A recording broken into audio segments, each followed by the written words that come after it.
श्री राम, हर हर महादेव। मैं अधिवक्ता बागेश श्रीवास्तव वाराणसी से पुनः आप लोग के समक्ष उपस्थित हूँ एक नया वीडियो लेकर। विषय है संपत्ति अंतरण अधिनियम 1882।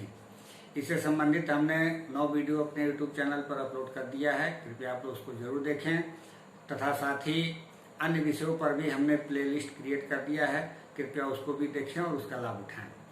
विषय पे आने से पहले मेरा निवेदन है कि अभी यदि आप मेरे इस चैनल पर नए हैं तो कृपया सब्सक्राइब जरूर कर लें, बेल आइकन पर क्लिक कर दें ताकि जब भी मैं कोई वीडियो अपलोड करूं तो इसकी सूचना आपको तुरंत मिल जाए। और वीडियो पसंद आए तो लाइक जरूर करें, साथ में शेयर अधिक से अधिक लोग को शेयर करें। आते हैं विषय पर। चूंकि मेरा वीडियो रिवीजन के पर्पज से है और छोटे छोटे वीडियो में हम केवल उन्हीं टॉपिकों का चर्चा कर रहे हैं जो कि या तो मेंस में पूछे गए हैं या प्री में पूछे गए हैं या पूछे जाने की संभावना है।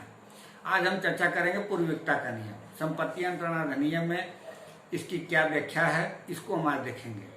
तो एक सुक्ति है, जहां साम्या समान है वहां समय की दृष्टि से पूर्व अविभावी होगा।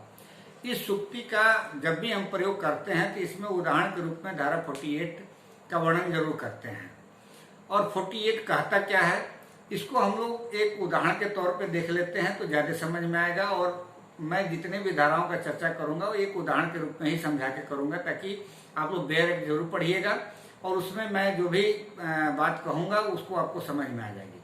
अब धारा 48 ये कह रहा है कि पूर्वयुक्ता का नियम वो होगा कि जो व्यक्ति पहले आएगा वो पहले पाएगा, यानी कि विधि की दृष्टि में जो व्यक्ति प्रथम होगा उसको वरीयता दी जाएगी उपचार के लिए।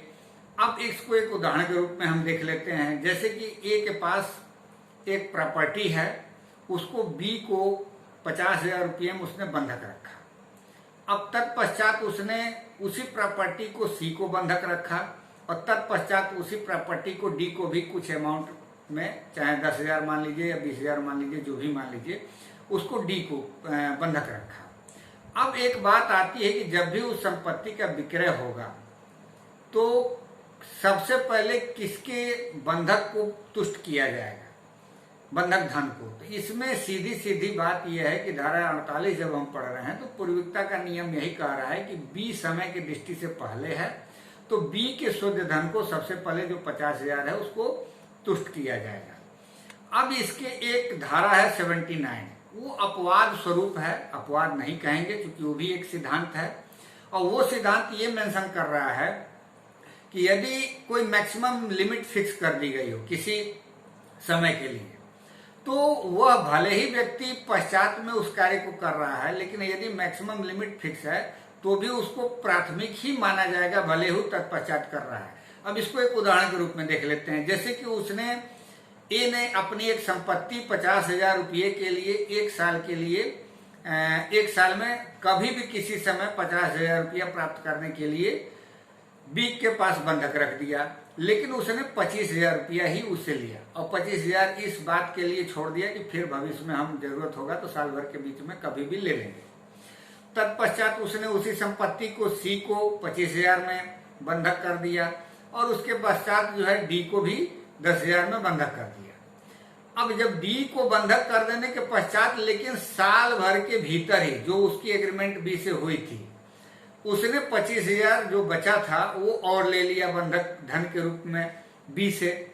अब यहाँ पे जब उस संपत्ति का विक्रय किया जाएगा तो यहाँ पे भले ही डी के देने के बाद वो 25,000 प्राप्त किया है बी से ए, लेकिन वो माना जाएगा कि इन लोगों से प्राथमिकता वो रखता है और वो पहले ही उस शर्त का पालन कर चुका है। यानी कि जो मैक्सिमम लिमिट 50,000 की फिक्स की गई थी भले ही उसको डी के पश्चात लिया गया है देने के पश्चात, लेकिन माना यही जाएगा कि वह समय से पहले है और उसने पहले पैसा 50,000 रुपया दिया है। तो ये धारा 79 है। अब एक बात धारा 56 में देख लेते हैं हम, पाक्षिक क्रेता का क्रम बंधन। ये भी कुछ इसी तरीके का है कि जैसे कोई संपत्ति है, 2-3 संपत्तियां हैं किसी ए के पास और वो बी के पास बंधक रख देता है। उन 2-3 संपत्तियों में से एक संपत्ति सी को विक्रय कर देता है पश्चात में, तत्पश्चात। अब सी के पास एक क्रमबंधन का अधिकार होगा और वो अधिकार ये है कि जब भी कभी बी के द्वारा उस संपत्तियों का विक्रय करा करके अपने बंधक धन को शुद्ध को हो जाने के बाद तुष्ट कराया जाए तो इस बात का अधिकार होगा कि वह बी से इस बात के लिए क्रमबद्ध करे कि जो उसको विक्रय किया गया उस संपत्ति को छोड़ करके यदि उसके बंधक धन को तुष्ट कराया जा सकता है तो बाकी के बचे हुए बंधक संपत्ति से तुष्ट करा लिया जाए। तो ये बात धारा 56 में है, 56 में, यानी कि पाश्चिक क्रेता को अधिकार दिया गया है, भले ही वो पश्चात में आ रहा है, लेकिन उसको इस बात को क्रमबद्ध करने के लिए अधिकार दिया जा रहा है। शर्त यही होना चाहिए कि वह संपत्ति 2-3 संपत्तियों का मालिक होना चाहिए और उसमें से एक संपत्ति विक्रय की गई है, 2 की गई है, लेकिन एक अभी भी संपत्ति बंधकदार के पास बंधक है। अब आते हैं धारा 81 में। 81 भी कुछ इसी प्रकार का है, लेकिन उसमें प्रतिभूतियों का क्रम बंधन कह रहा है। इसमें क्या था कि पाश्चिक क्रेता का क्रम बंधन था, और धारा 81 में पाश्चिक जो बंधकदार हैं वो उनको अधिकार देता है कि पूर्व के जो बंधकदार हैं उनको क्रमबद्ध करावे अपने बंधक धन को लेकर के। यानी कि इसी उदाहरण को यदि हम ले लेते हैं कि एक के पास 3 संपत्ति है, उसने बी को बंधक किया और तत्पश्चात सी को बंधक किया और तत्पश्चात डी को उन संपत्तियों में से किसी एक संपत्ति को बंधक किया। पहले वाले को बी को 3 संपत्तियां बंधक किया था, सी को 2 संपत्तियां बंधक किया था और डी को 1 संपत्ति बंधक किया था। तो अब जो बी और डी सी और डी हैं उनको इस बात का अधिकार होगा धारा 81 के तहत कि वो ए को या बी को इस बात को क्रमबद्ध करें कि जब भी उस संपत्ति का सौदे होता है तो जो बचे हुए संपत्ति हैं जो उसको नहीं है, उसको किए गए हैं बंधक, उसको छोड़ करके उन संपत्तियों से बंधक धन की तुष्टि कराई जाए। अर्थात जो सी है, सी के पास 2 संपत्तियां हैं, बी के पास 3 संपत्तियां बंधक है, तो बी को जब तुष्ट कराना होगा तो उस समय सी इस बात के लिए दावा कर सकता है कि जिस संपत्ति का उसके पास बंधक किया गया है यदि उसको छोड़ देने के बाद जो एक बी के पास संपत्ति बचती है उससे यदि तुष्ट कराया जा सकता है बंधक धन को तो उसे तुष्ट करा लिया जाए। ये क्रम बंधन का नियम हो गया। अब हम लोग आते हैं सामान्य नियम जो धारा 48 में पढ़े पूर्वता का। इसका इम्प्लीकेशन हम लोग देखते हैं धारा 93 में।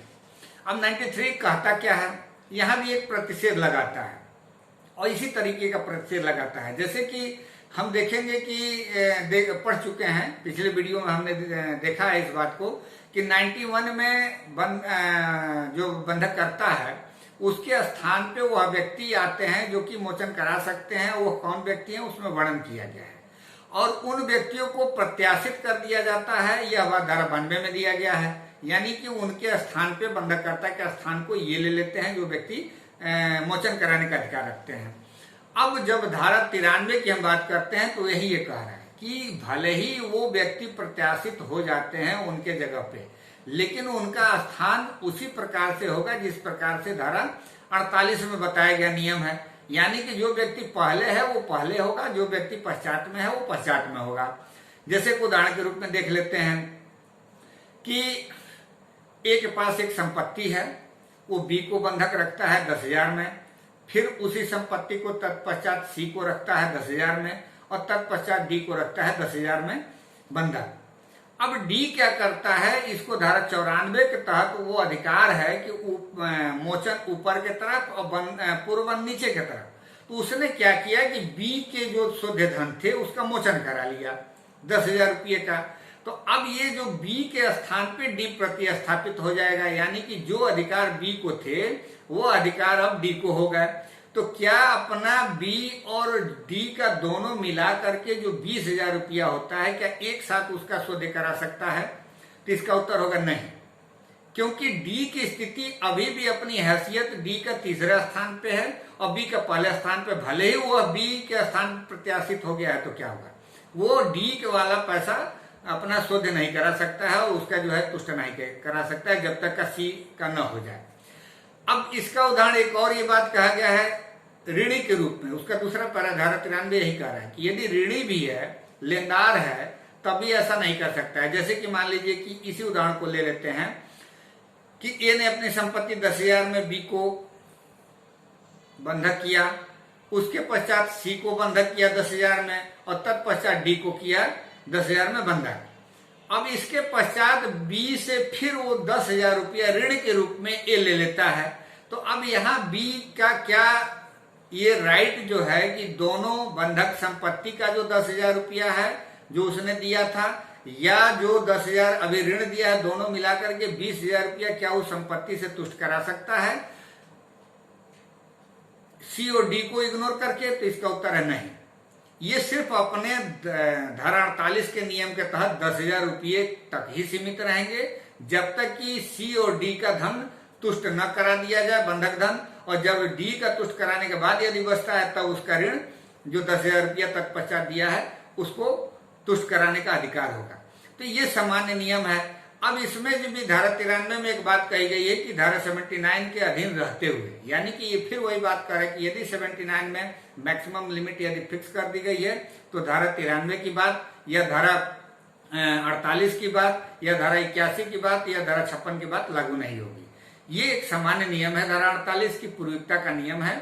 जो व्यक्ति पहले होगा उसको प्राथमिकता दी जाएगी, जो व्यक्ति पश्चात में होगा उसको पश्चात में प्राथमिकता दिया जाएगा। तो इस तरीके से हम लोगों ने देखा कि पूर्विकता का क्या नियम है, इसका इम्प्लीकेशन कैसे होता है और किन किन धाराओं में इसकी क्या व्यवस्था दी गई है। मुझे विश्वास है कि आप लोगों को मेरा वीडियो जरूर पसंद आया होगा, मेरी बातें जरूर समझ में आई होंगी। मिलते हैं अगले वीडियो में, तब तक के लिए इजाजत दीजिए। धन्यवाद।